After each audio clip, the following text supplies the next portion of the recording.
Hello friends, कैसे हैं आप लोग। उम्मीद करती हूँ अच्छे होंगे। तो फिर से मैं आपके लिए कुछ ऐसा टिप्स लाई हूँ जो आपके घर के कामों को बहुत ही आसान कर देगी, साथ ही साथ आपके पैसे और समय दोनों की ही बचत करेगी। तो चलिए देरी किस बात की, शुरू करते हैं। हमारे घर में इस तरह का कंटेनर कई सारे हो जाते हैं और जिसे हम बेकार समझकर इधर उधर फेंक देते हैं या कहीं रख देते हैं, पर इससे आप कई सारे काम कर सकते हैं। जैसे अगर आपके घर में बर्तन ज़्यादा हो गया या कोई चीज़ ज़्यादा हो गया जिसे रखने की जगह नहीं है, तो इस तरह से आप इस कंटेनर में रख सकते हैं। देखिए, कई सारे बर्तन ऐसे होते हैं जिसे हम यूज़ नहीं करते, पर हमारे किचन में हम ऐसे ही रख देते हैं और ये रखते रखते ऊपर से धूल मिट्टी भी पड़ जाती है। तो इस तरह आप अगर रखेंगे तो ये ख़राब भी नहीं होगा, तो ऊपर से धूल मिट्टी भी नहीं पड़ेगी। और देखिए, ये देखने में ही कितने बढ़िया लग रही है। इस तरह से आप आपके घर के चीज़ों को अब बहुत ही आसानी से ऑर्गेनाइज कर सकते हैं बिना पैसा खर्च किए। तो उम्मीद करती हूँ ये टिप्स आपको अच्छी लगी है। इस तरह कांच की जार में तो अक्सर हम अचार या घी को रखते हैं, पर ये जब ख़त्म होता है तब हम इसको धो देते हैं। पर जो चीज़ हम रखते हैं उस चीज़ की स्मेल धोने से भी नहीं जाता है। तो अगर आपके साथ भी ऐसा होता है तो आप क्या कीजिएगा, ले लीजिए 4-5 लौंग और इस तरह 4-5 लौंग लेकर आप इस तरह गैस ओवन के ऊपर इस तरह से रख दीजिए। और इस तरह से लौंग रखने के बाद गैस को आप जला दीजिए। जब भी आप गैस जलाएंगे तो साथ ही साथ ये लौंग भी जल जाएगा। तो जब लौंग जल जाए तब आप क्या कीजिए, जो कंटेनर आपने धोकर रखे थे उसी कंटेनर को इस तरह गैस के ऊपर इस तरह से आप रख दीजिए। और इस तरह से रखने से जो लौंग की जो स्मेल है उस कंटेनर में आ जाएगा।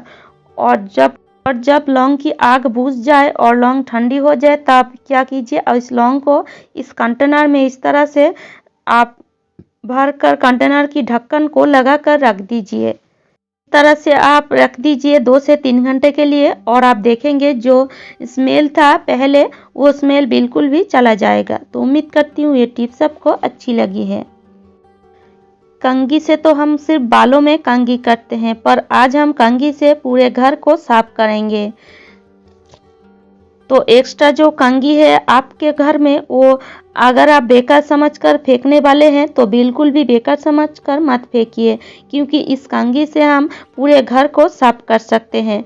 तो चलिए एक कंघी ले लीजिए और घर को साफ करने लग जाइए।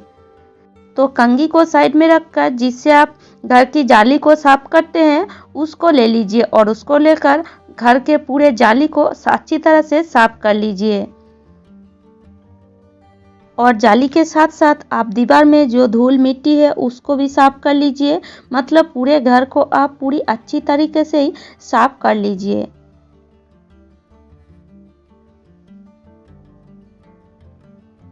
तो आप देख सकते हैं मैं पूरे घर को साफ कर ली हूँ और देखिए कितना जाली निकला है। जो जाली वाला झाड़ू है, आप देख सकते हैं इस झाड़ू की हालत देखिए, पूरे झाड़ू में बिल्कुल काला काला जाली पड़ गया है। और जाली साफ करने के बाद जब झाड़ू की हालत इस तरह हो जाती है तब हमें समझ में ही नहीं आता इसे हम साफ कैसे करें। तो इसके लिए आप ले लीजिए एक कंघी और कंघी से इस तरह पूरे झाड़ू में आप कंघी कर दीजिए। आप देखकर ही फ्रेंड्स चौंक जाएंगे। इस तरह जब आप पूरे झाड़ू में कंघी करेंगे तो देखेंगे जो जाली है वो कंघी में ही आ जाएगा। आप देख सकते हैं, इसको आप फेंक दीजिए और अच्छी तरह से पूरे झाड़ू में कंघी कर दीजिए। आपको इस झाड़ू को धोने की भी बिल्कुल ज़रूरत नहीं है।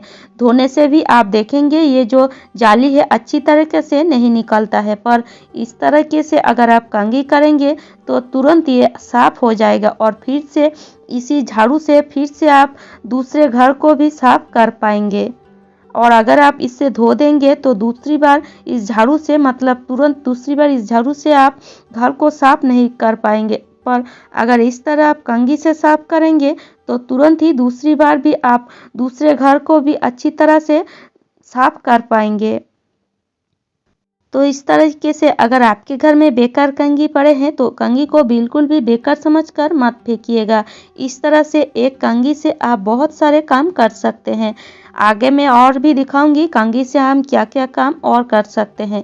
तो चलिए देख सकते हैं कितना बढ़िया तरीके से ये झाड़ू क्लीन हो गया है और देखिए कितना ये मैल या धूल निकला है, या आप इसे धूल भी कह सकते हैं। देखिए कितना।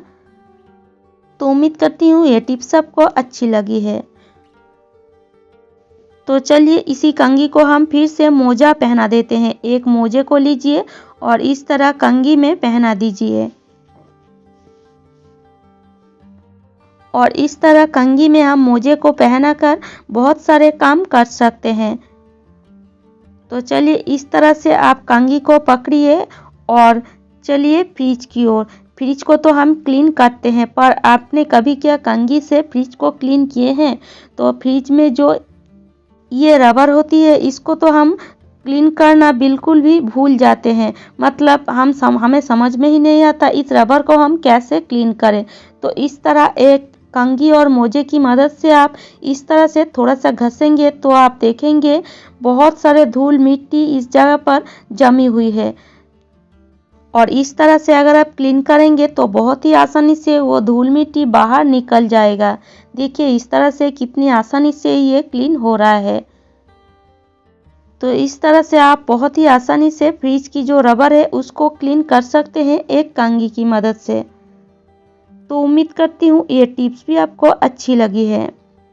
इसी कंघी से आप किचन में ये जो टाइल्स की जॉइंट है इस जॉइंट की बीच की जगह को भी बहुत ही आसानी से क्लीन कर सकते हैं। आप अगर ध्यान से देखेंगे तो आप देख पाएंगे आपके जो किचन है और किचन में इस तरह की जो जगह होती है इस जगह में बहुत सारे ऑयल या धूल मिट्टी जम कर रह जाती है।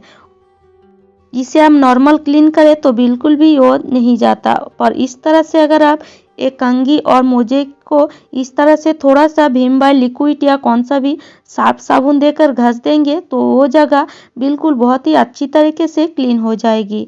तो और एक किचन टॉवल से इस तरह पोंछ देंगे तो आप देख सकते हैं कितना ये चमक रही है। देखिए टाइम भी कम लगता है और क्लीन भी बहुत ही अच्छी तरह हो जाता है।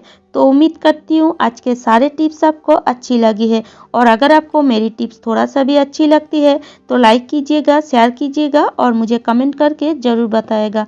और इसी तरह नए नए टिप्स अगर आप देखना चाहते हैं तो मेरे चैनल को ज़रूर सब्सक्राइब कर लीजिएगा। तो चलिए आज यहीं तक।